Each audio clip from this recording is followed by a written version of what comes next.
Particular generation ஜீயை வந்து ஏன் ஒரு சேலஞ்சிங் ஜெனரேஷன் நம்ம நினைக்கிறோம் அப்படின்னா, நமக்கே டஃப் கொடுக்குறாங்க.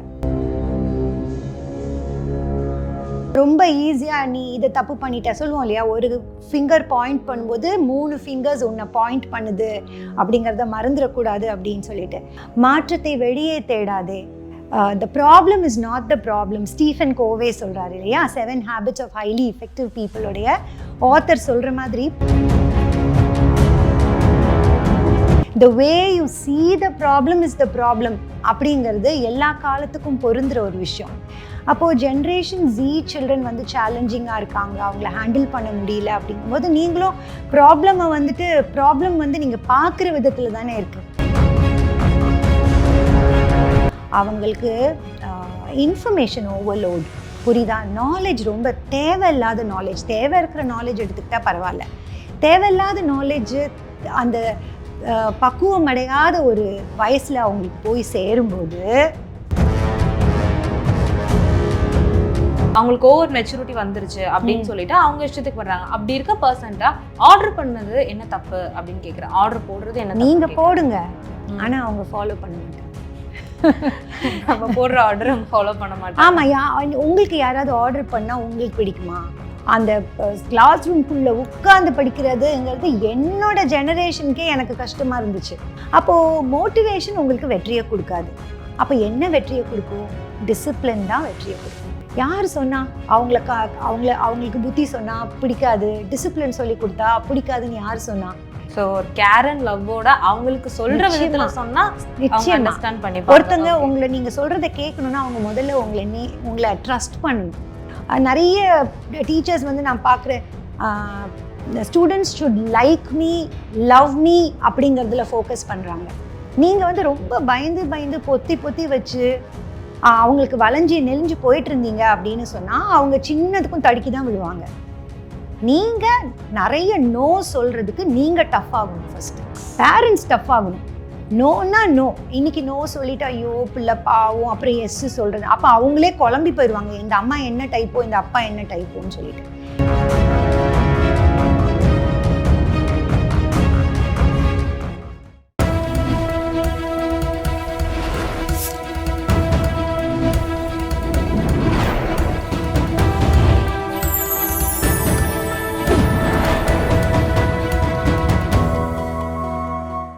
சேனல் 5 நேயர்களுக்கு வணக்கம். இன்று நம்முடன் நேர்காணலில் இருப்பது பேராசிரியர் தெரேசா சேவியர் அவர்கள். வணக்கம் மேம். வணக்கம்ப்பா. இப்போ இருக்க ஜென் செட் கிட்ஸ் பற்றி நீங்கள் என்ன நினைக்கிறீங்க? என்னுடைய சில்ட்ரனே ஜென்ரேஷன் ஜி தான்.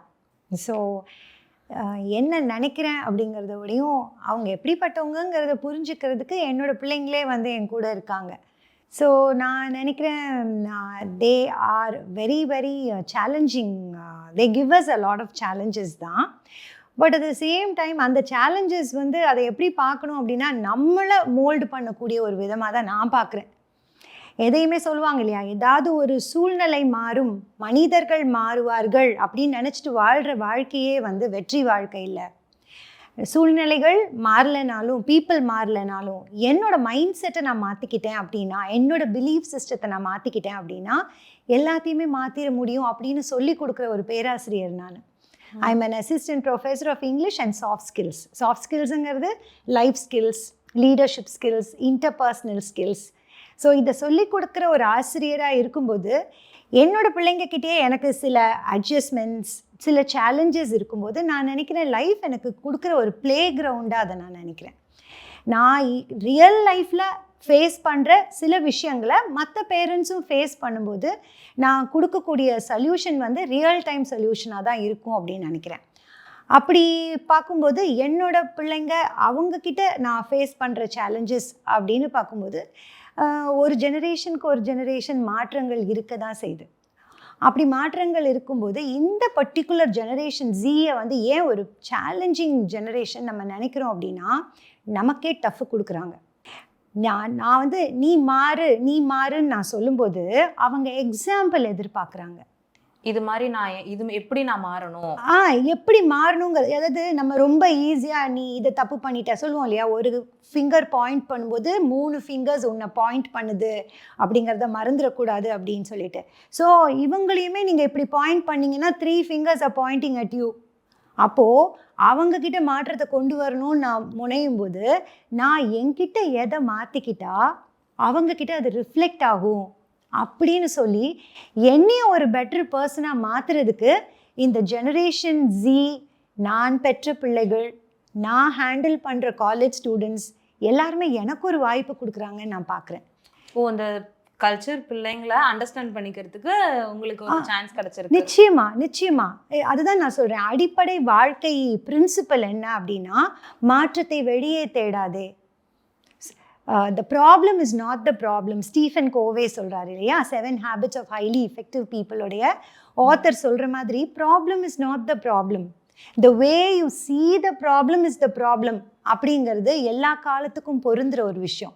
அப்போது ஜென்ரேஷன் ஜி சில்ட்ரன் வந்து சேலஞ்சிங்காக இருக்காங்க, அவங்கள ஹேண்டில் பண்ண முடியல அப்படிங்கும்போது நீங்களும் ப்ராப்ளம் வந்து நீங்கள் பார்க்குற விதத்தில் தானே இருக்குது.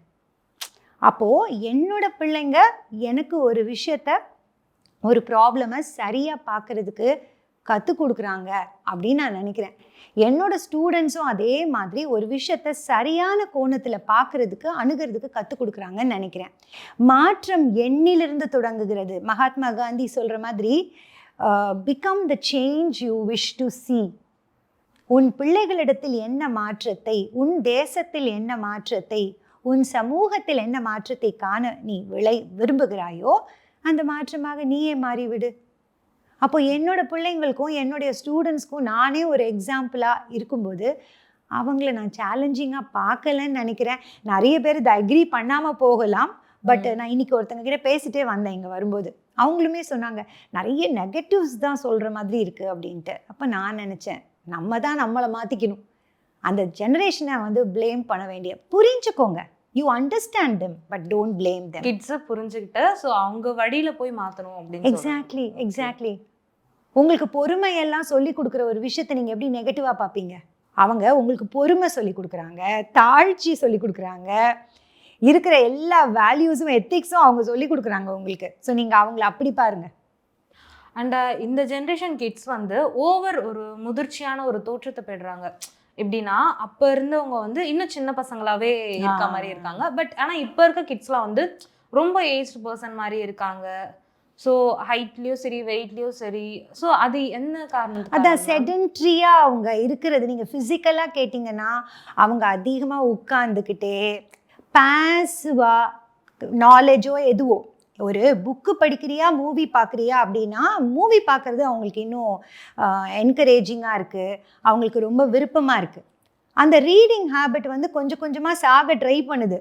But as a professor of English நான் வந்து அதை சாக விடக்கூடாது அப்படிங்கிறத இறுக்கி பிடிச்சிட்டு அவங்கக்கிட்ட அந்த வேல்யூஸை திரும்ப திரும்ப திரும்ப நான் ரிமைண்ட் பண்ணிகிட்ருக்கேன். ரிமைண்ட் பண்ணால் மட்டும் பத்தாது, நான் ரீட் பண்ணுறேன்னா, நான் பண்ணாத ஒரு விஷயத்த நீ பண்ணுன்னு அவங்கக்கிட்ட நான் சொன்னேன்னா நான் வெற்றி அடைய முடியாது. ஸோ இந்த இதை வந்து நம்மளோட இந்த ப்ரோக்ராமை வந்து பேரண்ட்ஸ் பார்த்துட்ருக்காங்க, டீச்சர்ஸ் பார்த்துட்ருக்காங்கன்னா நான் அவங்கக்கிட்ட சொல்ல விரும்புகிறது, பண்ணுன்னு மற்றவங்கக்கிட்ட சொல்கிற விஷயத்த நம்ம பண்ணோன்னா அவங்க பண்ணுவாங்க. If you do they will two.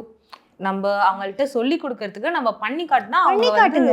பண்ணி காட்டுங்க. பெரும்பாலான டைம் வந்து நம்மளே லேசி ஆகிட்டு என்னால் பண்ண முடியல, நான் வந்து சொல்கிறத கேளு, நான் செய்கிறத பார்க்காத, நான் என்ன செய்கிறேன்னு பார்க்காத, நான் சொல்கிறத மட்டும் கேளு அப்படின்னு சொன்னால் அது வேலைக்காகாது. Order you can control them.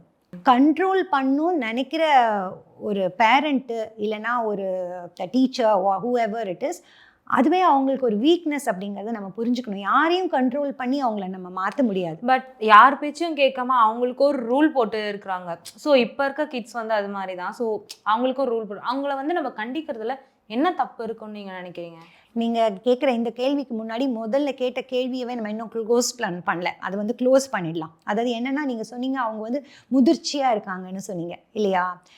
நீங்கள் வந்து முதிர்ச்சியாக இருக்காங்கன்னு சொல்லிட்டு ஃபிசிக்கலாக சொன்னால் அவங்களோட செடென்ட்ரி லைஃப் ஸ்டைல்னு நான் சொன்னேன். ஓகே, உட்காந்துக்கிட்டே பேசிவாக புக்கு படிக்கிறதுக்கு பதிலாக மூவி பார்க்குறது, உட்காந்துக்கிட்டே செய்கிற பல காரியங்கள் அவங்க செய்கிறாங்க. ஃபிசிக்கல் ஆக்டிவிட்டி ரொம்ப கம்மியாக தான் இருக்குது. என் பசங்க கிட்ட டைரக்ட்லி டு த ஃபேஸே நான் சொல்லிடுவேன், பயங்கர லேசினஸ் இருக்குது ஜென்ரேஷன் ஜீக்கு அப்படின்ட்டு. ஃபீட்பேக் கொடுக்கறதுக்கெல்லாம் தயங்க மாட்டேன். ஓகேயா, ஃபீட்பேக் வந்து டைரெக்டாக கொடுத்துருவேன். ஸோ நான் அவங்களுடைய மெச்சூரிட்டியை நீங்கள் வந்து மைண்ட் வைஸ் சொன்னீங்க அப்படின்னு சொன்னால் அவங்களுக்கு இன்ஃபர்மேஷன் ஓவர்லோட், புரியுதா? நாலேஜ் ரொம்ப தேவையில்லாத நாலேஜ், தேவை இருக்கிற நாலேஜ் எடுத்துக்கிட்டால் பரவாயில்ல, தேவையில்லாத நாலேஜு அந்த பக்குவம் அடையாத ஒரு வயசில் அவங்களுக்கு போய் சேரும்போது நீங்கள் சொல்கிற மாதிரி மென்டல் மெச்சூரிட்டியும் கொஞ்சம் அதிகமாகவே ஆகிடும். ஃபிசிக்கலாகவும் அவங்க மூத்தவங்க மாதிரி தெரியுறாங்க. அந்த மென்டல் மெச்சூரிட்டி வயசும் பார்த்தா அந்த வயசில் தெரிய வேண்டாத விஷயங்களை தெரிஞ்சுக்கிட்டு, ட்ரை பண்ண தேவையில்லாத விஷயங்களை ட்ரை பண்ணிக்கிட்டு இருக்கும்போது என்ன ஆகும், அந்த இன்னோசென்ஸ் குறைஞ்சு போயிடுது. ஸோ அதை அழகாக அட்ரெஸ் பண்ணலாம். அதை அட்ரெஸ் பண்ணணும். நமக்கு ஜாப் ஈஸின்னு நான் சொல்லவே இல்லை, நமக்கு ஜாப் டஃப் தான். ஆனால் அதை பொறுமையாக செய்யும்போது நம்மளோட கேரக்டரும் பில்ட் ஆகுது, அந்த பிள்ளைங்களோட கேரக்டரும் பில்ட் ஆகுது. அப்படிங்கிறதுல எனக்கு கொஞ்சம் கூட மாற்று கருத்தே இல்லை. இதை வந்து ஏதோ தேர்ட் பர்சன்னா நான் சொல்லலை. ஒரு ஜென்ரேஷன் ஜியோட 2 ஜென்ரேஷன் ஜியோட மதராகவும் இதை நான் சொல்கிறேன். ஜென்ரேஷன் ஜியை ஒரு நாளைக்கு 5 hours 6 hours மீட் பண்ணுற ஒரு ப்ரொஃபஸராகவும் இதை நான் சொல்கிறேன். அப்போ நீங்கள் கேட்ட அந்த கொஸ்டினை கொஞ்சம் ரிப்பீட் பண்ணுங்க. ஆர்டர் இப்போ நம்ம இவங்களுக்கு வந்து பண்ணி காட்டினா ஓகே அவங்க கத்துப்பாங்கன்னு நீங்க சொன்னீங்க. ஸோ நான் என்ன சொல்றேன்னா, அவங்க சொல்ற பேச்சு கேட்க மாட்டாங்க. ஸோ அவங்க வந்து அவங்களுக்கு ஓவர் மெச்சூரிட்டி வந்துருச்சு அப்படின்னு சொல்லிட்டு அவங்க இஷ்டத்துக்கு பண்றாங்க. அப்படி இருக்க பர்சன்ட்டா ஆர்டர் பண்ணது என்ன தப்பு அப்படின்னு கேட்குறேன். ஆர்டர் போடுறது என்ன? நீங்க போடுங்க, ஆனா அவங்க ஃபாலோ பண்ண மாட்டாங்க. நம்ம போடுற ஆர்டர் அவங்க ஃபாலோ பண்ண மாட்டாங்க. ஆமா, உங்களுக்கு யாராவது ஆர்டர் பண்ணா உங்களுக்கு பிடிக்குமா? இல்ல, நமக்கு பிடிக்காது இல்லையா? எனக்குமே ஆர்டர் பண்ணா எனக்கு பிடிக்கவே பிடிக்காது. எனக்கு வந்து ஸ்கூல்லையுமே வந்து அந்த கிளாஸ் ரூம்குள்ளே உட்காந்து படிக்கிறதுங்கிறது என்னோட ஜெனரேஷனுக்கே எனக்கு கஷ்டமாக இருந்துச்சு. கிளாஸ் ரூம்குள்ளே உட்காந்து படிக்கும்போது I was not a success as a ஸ்டூடெண்ட்டுன்னு தான் நான் சொல்லுவேன். என்னைக்கு நானே என்ன செல்ஃப் எஜுகேட் பண்ணிக்கணும்னு நினச்சிட்டு என்னோட கக்கூன்லேருந்து வெளியில் நான் வந்தேனோ அப்போ தான் நான் கேட்டர்பில்லர்லேருந்து ஒரு பட்டர்ஃப்ளையாக நான் எமர்ஜ் பண்ண ஆரம்பித்தேன். ஒரு கல்லுலேருந்து நான் சிலையாக உருவானது எப்போ அப்படின்னா, என்னோட self learning, self initiation, self motivation இதெல்லாம் எனக்குள்ளே எப்போ வந்துச்சோ அன்றைக்கி தான் நானே ஒரு பர்சனாக உருவானேன். அப்போ இவங்களுக்குமே அதே மாதிரி தான். ஆனால் சொல்ல வர வேண்டிய கருத்துக்களை மட்டும் அன்போட அமைதியோட கலந்து கொடுத்துருவேன். ஃபார் எக்ஸாம்பிள், நான் உங்ககிட்ட சொல்லுவேன், பிள்ளைங்களா நான் உங்களை மோட்டிவேட் பண்ணுறேன், நான் இருக்கிற வரைக்கும் மோட்டிவேஷன், ஓகேயா? நான் போயிட்டேன்னா அப்போ உங்களுக்கு மோட்டிவேஷன் இல்லை, ஓகேயா? அப்போது மோட்டிவேஷன் உங்களுக்கு வெற்றியை கொடுக்காது. அப்போ என்ன வெற்றியை கொடுக்கும்? டிசிப்ளின் தான் வெற்றியை கொடுக்கும். சொல்ல வேண்டிய கருத்தை சொல்லாமல் நான் இல்லை சொல்கிறேன், ஆனால் புரிதலோடு நான் சொல்லும்போது அவங்க என்னை ரொம்ப ட்ரஸ்ட் பண்ணுறாங்க. ஃபார் எக்ஸாம்பிள், நான் வந்து ஒரு பிரேக் எடுக்கிற மாதிரி ஒரு சூழ்நிலையில் நான் இப்போ இருக்கேன். என்னோடய பெரிய பையனுக்கு மேரேஜ் ஃபிக்ஸ் ஆகிருக்கு. ஸோ நான் வந்து யூகேயில் வந்து சிவில் மேரேஜு, இந்தியாவில் வந்து ட்ரெடிஷ்னல் மேரேஜ். அப்போ நான் பசங்களை வந்து ஒரு சப்ஸ்டிடியூட் கிட்ட விட்டுட்டு நான் போகும்போது, நான் திரும்பி வரும்போது அவங்க என்னை மிஸ் பண்ணுறாங்க. நான் வந்து ரொம்ப பேம்பர் பண்ணுற ஒரு டீச்சர் கிடையாது, ரொம்ப செல்லம் கொடுக்குற அந்த மாதிரிலாம் இல்லை. கோவம் வந்தால் நல்லா திட்டுற ஒரு பர்சன் தான் நான். ஆனால் கூட திரும்பி வரும்போது கிளாஸ்க்குள்ளே நுழையும் போது கிளாப் பண்ணி என்னை அவங்க வெல்கம் பண்ணாங்க. அண்ட் அது எத்தனை messages, ma'am we miss you எல்லாம் சொல்லும்போது, யார் சொன்னால் அவங்களுக்கு புத்தி சொன்னால் பிடிக்காது, டிசிப்ளின் சொல்லி கொடுத்தா பிடிக்காதுன்னு யார் சொன்னால்? எல்லாத்தையும் மாடரேட்டாக அவங்கள புரிஞ்சுக்கிட்டு நேசிச்சு நீங்கள் கொடுத்தீங்கன்னா அவங்க எடுத்துப்பாங்க. ஸோ ஒரு கேர் அண்ட் லவ்வோட அவங்களுக்கு சொல்கிற விதத்தில் சொன்னால் நிச்சயம் அண்டர்ஸ்டாண்ட் பண்ணிப்பாங்க. ஒருத்தங்க உங்களை நீங்கள் சொல்கிறத கேட்கணுன்னா அவங்க முதல்ல உங்களை ட்ரஸ்ட் பண்ணணும். நேசிக்கிறத கூட விட்டுடுங்க. ஒருத்தங்க நம்மளை நேசிச்சா கூட நம்ம சொல்கிறத கேட்க மாட்டாங்க. ரெஸ்பெக்ட் பண்ணும்போது நிச்சயமாக அவங்க உங்களை ரெஸ்பெக்ட் பண்ணாங்கன்னா நீங்கள் சொன்னதை கேட்பாங்க. நிறைய டீச்சர்ஸ் வந்து நான் பார்க்குறேன், students should like me, love me அப்படிங்கிறதுல ஃபோக்கஸ் பண்ணுறாங்க. கெயின் தியர் ரெஸ்பெக்ட், அவங்களோட மரியாதையை சம்பாதிங்க, அது போதும். பிள்ளைங்க நல்லா, நான் அதுதான் சொல்வேன், நீ எனக்கு ஃபீட்பேக் கொடுக்க வேண்டாம், நான் நல்ல டீச்சராக இல்லையா நீ எனக்கு ஃபீட்பேக் கொடுக்க வேண்டாம், நான் உனக்கு கெட்ட டீச்சராகவே இருந்துட்டு போகிறேன், நான் நல்ல டீச்சர் அப்படிங்கிறத நான் முதல்ல சர்டிஃபை பண்ணி உன் முன்னாடி நான் நிற்கும்போது உன்னோட சர்டிஃபிகேட்டுக்கு எதிர்பார்த்து நான் இல்லை. எனக்கு தேவை நீ நல்ல ஸ்டூடெண்ட்டாக மாறணும் அப்படிங்கிறது தான். Me being a good teacher will not make you a good student. புரியுதா?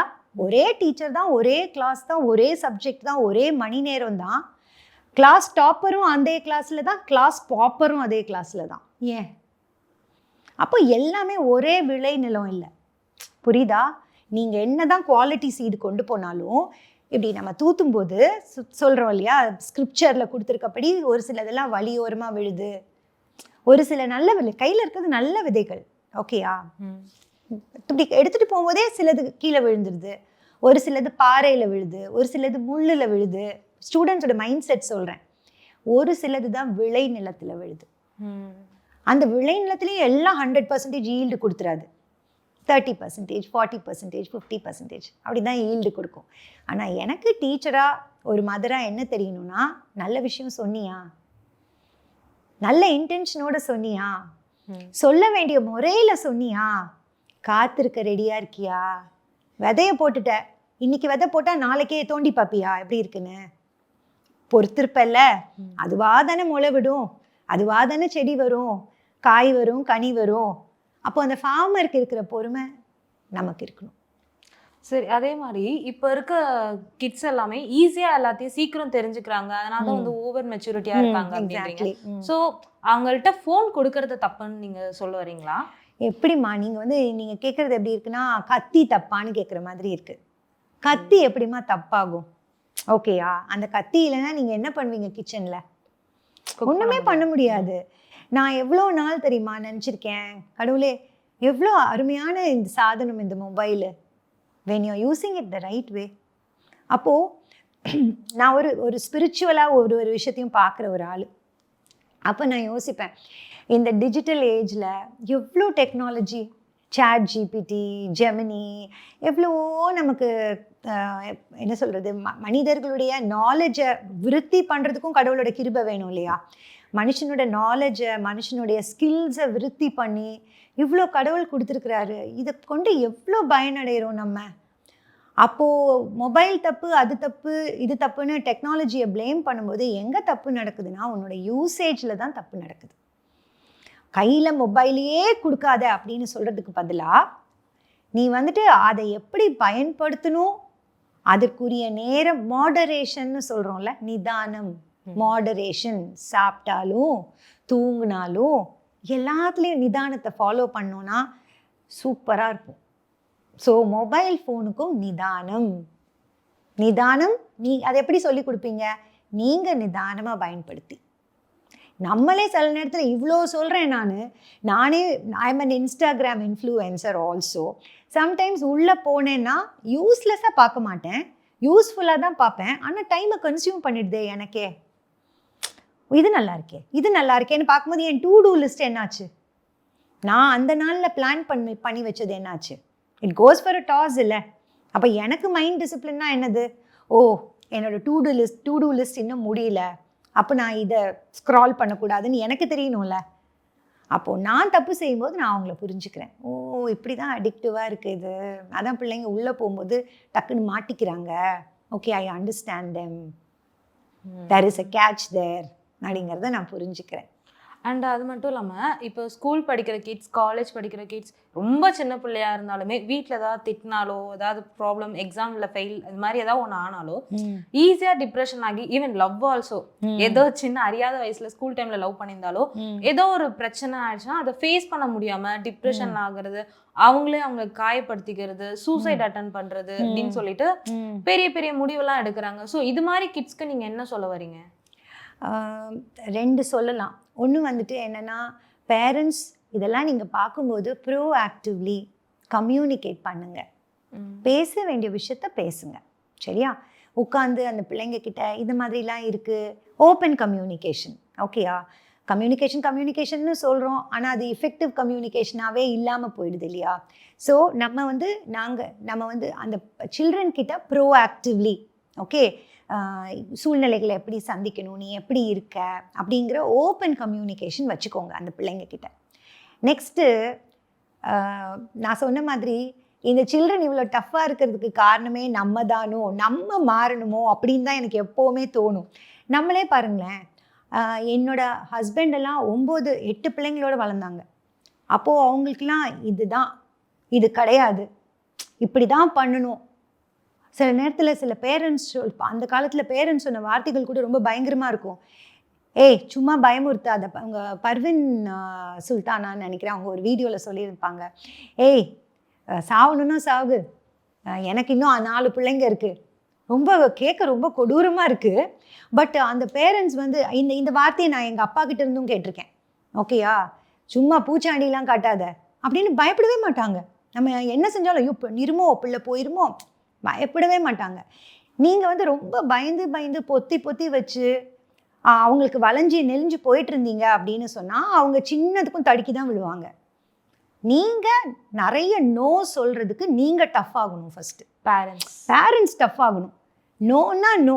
இன்னைக்கு நோ சொல்லிட்டு ஐயோ பிள்ளை பாவம், அப்புறம் எஸ் சொல்கிறது. அப்போ அவங்களே குழம்பி போயிடுவாங்க, இந்த அம்மா என்ன டைப்போ இந்த அப்பா என்ன டைப்போன்னு சொல்லிட்டு. நோ சொல்லிட்டு ஸ்டாண்ட் பை த பிரின்சிபல்ஸ். இது கூடாதுன்னா கூடாது, இது கூடும்னா கூடும். அம்மா இதுக்கு நோ சொல்லிட்டேன்னா திரும்ப என்கிட்ட நீ வரக்கூடாது. It shows your character strength. உங்களுக்கு கேரக்டர் ஸ்ட்ரென்த் இல்லை, நீங்கள் வளைஞ்சி நலைஞ்சி நாணல் மாதிரி போகிறீங்க, அப்புறம் அந்த குழந்தைய ப்ளேம் பண்ணுறதுல அர்த்தமே கிடையாது. பேரண்ட்ஸ் ஸ்டேபிளாக இல்லாமல் இருக்கிறதால obviously parents are not stable. அவங்களே வந்து சொல்லுவாங்க இல்லையா, your day should not be mood based. மைண்டில் பிளான் பண்ணேன் அப்படிலாம் சொல்லும்போது we use to set day வந்து மூட் மைண்டில் பிளான் பண்ணால் மூட் பேஸ்டாக இருக்கும், அதனால் பேப்பரில் பிளான் பண்ணுன்னு சொல்லுவோம் நம்ம. அந்த மாதிரி நிறைய பேரண்ட்ஸுமே மூட் பேஸ்டாக மைண்ட் பேஸ்டாக அவங்களே கொஞ்சம் ஃபிக்கல் மைண்டடாக நம்ம இருக்கும்போது நம்மளால் உறுதியான, இப்போது நான் வந்து எந்திரிக்கணும்னு நினைக்கிறேன். அப்போ எதையாவது உறுதியான ஒன்றை பிடிச்சிட்டு நான் எந்திரிக்கணும்ல. நான் பிடிச்சிட்டு எந்திரிக்கிறதே கொழுக்குன்னு விழுந்துருச்சுன்னா அப்போது என் அம்மா கிட்ட இந்த பாட்சாலாம் செல்லுபடி ஆகாது, என் அப்பா கிட்ட இந்த பாட்சாலாம் செல்லுபடி ஆகாது. ஓகேயா, அன்பு பார்த்துட்டேன், அம்மாவோட அன்பையும் அப்பாவோட அன்பையும் பார்த்துட்டேன், அவங்க என்னை நேசிக்கிறாங்க, நான் அவங்கள ரொம்ப நம்புகிறேன். அப்போ அம்மா அப்பா சொன்னால் கரெக்டாக தான் இருக்கும். ஓ இதுக்கு வேறு வழியே கிடையாதா, அப்போ சரி நம்ம இறங்கி வந்து தான் ஆகணும் அப்படின்னு உங்களால் அவங்கள பண்ண வைக்க முடியுமா? அப்போ நீங்கள் என்ன பண்ணணும், பேரண்ட்ஸோ டீச்சர்ஸோ என்ன பண்ணணும், உங்களை தான் நீங்கள் நல்லா செல்ஃப் ட்ரெயின் பண்ணிக்கணும். ஓகேயா, ஸ்ட்ராங்காக இருக்கிறதுக்கு, நீங்கள் ஸ்ட்ராங்காக இருக்கிறதுக்கு. ஏன்னா சொல்லுவாங்க இல்லையா, நீ லீடர் ஆகிறதுக்கு முன்னாடி வரைக்கும் நீ ஒன்றை ட்ரெயின் பண்ணிக்கோ, நல்லா ட்ரெயின் பண்ணி ஸ்ட்ராங்காக. நீ லீடர் ஆனதுக்கு அப்புறம் நீ மற்றவங்கள ஸ்ட்ரெங்தன் பண்ணுற அளவுக்கு உனக்கு ஆற்றல் வந்துடணும். ஏன் லீடர்ஸ் ரொம்ப டர்த் ஆஃப் லீடர்ஸ், ஏன் we don't see much leaders இல்லை இந்த காலத்தில். பாஸ் மென்டாலிட்டி தான் இருக்குது, நீங்கள் சொல்கிற மாதிரியே ஒரு பாஸ் மென்டாலிட்டி தான் இருக்குது, லீடர்ஸ் இல்லை. காரணம் என்ன அப்படின்னா, அவங்க பார்த்து எக்ஸம்ப்ளரியாக இருக்கக்கூடிய லீடர்ஸ் அவங்களுக்கு இல்லாமல் இருக்கலாம். இல்லை பியர் ப்ரெஷர், பேரண்ட்ஸ் நல்லா தான் வளர்த்து கொண்டு வராங்க, இந்த இன்ஃப்ளூயன்ஸ் இருக்குல்ல, அந்த இன்ஃப்ளூயன்ஸ் படி அவங்க போகிறாங்க அப்படின்னாலுமே நான் நம்புகிறேன் அன்பும் உங்களுடைய உறுதிப்பாடும் உங்களுடைய கன்விக்ஷனும் உங்களுடைய பிரார்த்தனையும், ஓகேயா, நமக்கு ஒரு டிவைன் சக்தி இருக்குல்ல, நம்மளை எல்லாம் படைச்ச சக்தி இருக்குல்ல, நீங்கள் அந்த சக்தி கிட்ட ஒபீடியண்ட்டாக இருந்தீங்க அப்படின்னா உங்கள் பிள்ளைங்க உங்ககிட்ட ஒபீடியண்ட்டாக இருப்பாங்க. உங்களுக்கு நீங்கள் ஸ்பிரிச்சுவல் பர்சன்னா நான் சொன்னது உங்களுக்கு புரியும். நீங்கள் டிவைன் ஃபோர்ஸுக்கு ஒபீடியண்ட்டாக இருந்தீங்க அப்படின்னா உங்கள் பிள்ளைங்க உங்கள்கிட்ட ஒபீடியண்ட்டாக இருப்பாங்க. ஸோ அந்த குழந்தைங்களுக்கு அந்த சூசைட் அந்த ஐடியா வரதுக்கு வாய்ப்பு வரவே வராதுப்பா. சாய்ஸஸ் தானே வாழ்க்கை, life is full of choices தானேம்மா. அப்போ அந்த குழந்தைக்கு அம்மா உனக்கு ஒரு பிரச்சனை வந்தா அம்மா அப்பாவை அப்ரோச் பண்ணலாம், எதிர்த்து நின்று நீ போராடலாம், அங்கே கம்ப்ளைண்ட் பண்ணலாம், உன்னை எதிர்த்தவனையே நீ கேள்வி கேட்கலாம். இப்படி சாய்ஸஸ் சொல்லி கொடுத்து வளர்த்தா எங்கேருந்து வந்துச்சு சூசைடு? வாழ்க்கையை முடித்து கொள்வது மாதிரியான ஒரு கோழைத்தனமே இல்லை அப்படின்னா அந்த பிள்ளை ஏன் அந்த சாய்ஸை போய் எடுத்துச்சு? அப்போ நம்ம கம்யூனிகேட் பண்ண மாட்டேங்கிறோம். அந்த பிள்ளைங்க கம்யூனிகேட்டே பண்ணலைனாலும் கம்யூனிகேஷனில் 2 டைப் இருக்குது இல்லையா, வேர்பல் கம்யூனிகேஷன், நான் வேர்பல் கம்யூனிகேஷன். வேர்பலாக கம்யூனிகேஷன் செத்து இல்லாமையே போகக்கூட வாய்ப்பு இருக்குது, ஆனால் நான் வேர்பல் இருந்துகிட்டே தான் இருக்கும். இப்போ இலக்கியம் என்கிட்ட இங்கே உட்காந்து பேசிகிட்டு இருக்கீங்க, உங்கள் கண்ணு பேசுது, உங்கள் பாடி லாங்குவேஜ் பேசுது, வேர்பல் இஸ் ஒன்லி ஒரு பிள்ளை உங்ககிட்ட பேசவே மாட்டேங்குது அதுனா அது வந்து verbal communication. It is only 40% இல்லை 30% வச்சுக்கோங்க. நான் வேர்பல் இஸ் 70-80%. அவங்க நான் வேர்பல் கம்யூனிகேஷனை ரீட் பண்ணுங்க, நீங்கள் பேசுங்க, நீங்கள் இனிஷியேட்டிவ் எடுங்க. என்னோட சின்ன பையன் வந்து எனக்கு மெசேஜே போட மாட்டான், எங்கேயாவது போயிட்டான்னா ஃபோனே பிக் பண்ண மாட்டான்.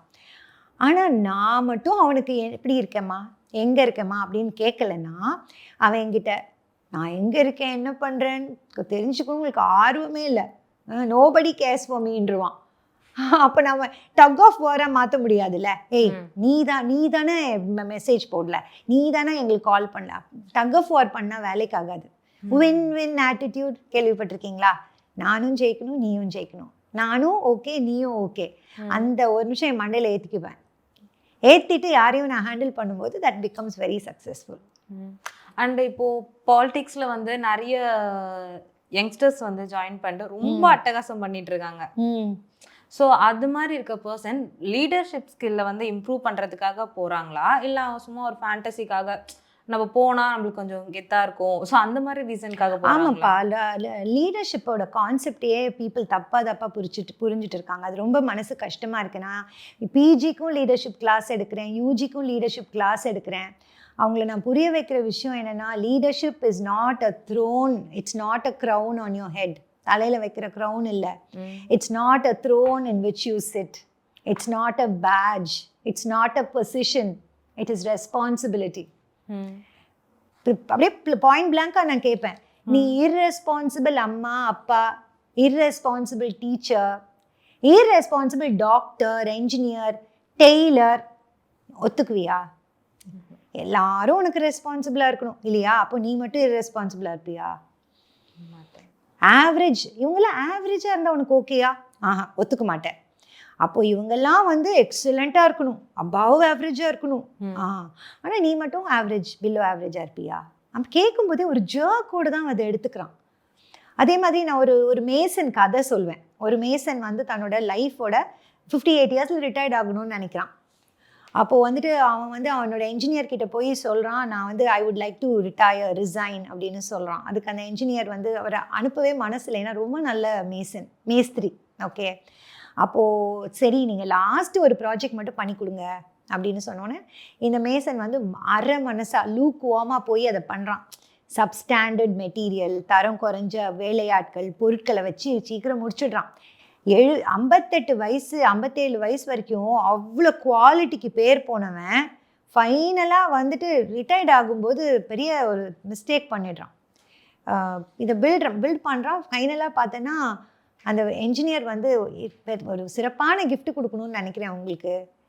என்னோட மேசன் கட்டின இந்த சிறப்பான வீட்டை விட வேறு என்ன கிஃப்ட் உங்களுக்கு நான் கொடுக்க முடியும் அப்படின்னு சொல்லும்போது தான் அவனுக்கு புரியுது, ஓ மை காட் அப்படின்னு. ஸோ அந்த பிள்ளைங்களுக்கு புரிய வைப்பேன். இந்த மாதிரி கதைகள் சொல்லும்போது இன்ட்ரெஸ்டிங்காக கேட்பாங்க. ஸோ ஐ டெல் தம், இங்கே உட்காந்து நீ யாருக்கும் எந்த சகாயமும் பண்ணல, you are building your future. இப்போ இருக்க குழந்தைங்களை எப்படி வளர்க்கணும் அப்படின்னு சொல்லிட்டு நீங்கள் சொல்ல வரீங்க? அப்போ ஏன்னா அவங்கள ஆர்டரும் பண்ணக்கூடாது, ஸோ அவங்களுக்கு கைண்டாக சொல்லணும். சம் பீப்புள்ஸ் அதை புரிஞ்சுக்கவும் மாட்டாங்க. ஸோ எப்படி அவங்கள வளர்க்கணும், எந்த மாதிரி ஒரு ஆம்பியன்ஸில் அவங்கள வளர்க்கணும்? ஓகே, இதுக்கு வந்து இப்படி வளங்க அப்படி வளங்க அப்படின்னு சொல்கிறதுக்கு வந்து நான் வந்து ஒரு அத்தாரிட்டேட்டிவ் பர்சனாக அதை நான் சொல்ல விரும்பலை. As a mother my self, as a teacher my self, உங்களுக்குள்ள நல்ல விஷயங்களை நீங்கள் கல்டிவேட் பண்ணிக்கோங்க.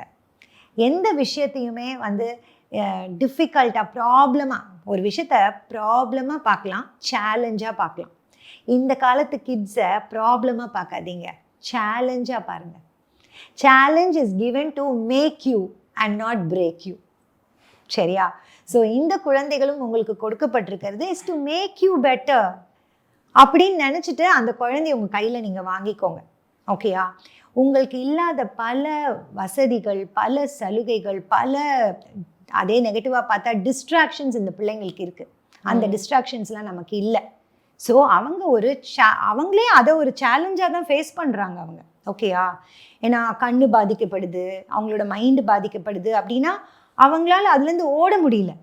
ஓகேயா? அதுதான், அதை நிதானமாக பயன்படுத்த தான் நம்ம சொல்லி கொடுக்கணும். அண்ட் அதையும் தாண்டி ஈஸியாக சிக்காகிடுறாங்க.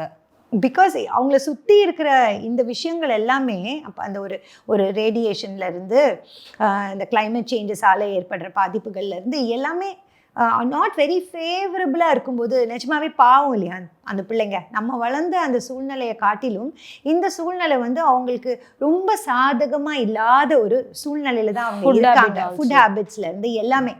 அப்போல்லாம் நமக்கு எனக்கு ஞாபகம் இருக்குது, சின்ன பிள்ளையா இருக்கும்போது ஒரு பிஸ்கெட் பேக்கெட்டை ஓப்பன் பண்ணால் நாங்கள் 4 பிள்ளைங்க, எல்லாருக்கும் ஒரு பிஸ்கெட் 2 பிஸ்கெட் தான் கிடைக்கும். அப்போ ஒரு ஏக்கமாக இருக்கும், ஒரு பிஸ்கெட் பேக்கெட் எப்போ சாப்பிடுவோன்ட்டு. பட் அது என்ன ஹெல்த்தியான விஷயமா? கிடையாது. ஆனால் இந்த காலத்தில் ஒரு பிஸ்கெட் பேக்கெட் வாங்கினா அதை ஃபுல்லாக ஒரு இப்போ சிப்ஸு பேக்கெட் வாங்கினா அதை உட்காந்து தனியாக சாப்பிட்டுக்கிட்டு ரீடிங் பண்ணிக்கிட்டே யாரும் சாப்பிட்டுட்டு இருந்து நம்ம பார்த்ததில்லை. ஆனால் டிவி பார்க்கும்போது ஸ்நாக் பண்ணிக்கிட்டே. ஸோ அவங்களுக்கு நாட் ஸோ ஃபேவரபிள் சூழ்நிலைக்குள்ளே பல டிஸ்ட்ராக்ஷன்ஸ்குள்ளே தான் அவங்க இருக்கிறாங்க. So it needs a different mind set from the parents and teachers to really handle them. And if you look at them not as a problem but as a challenge that is given to you to make you.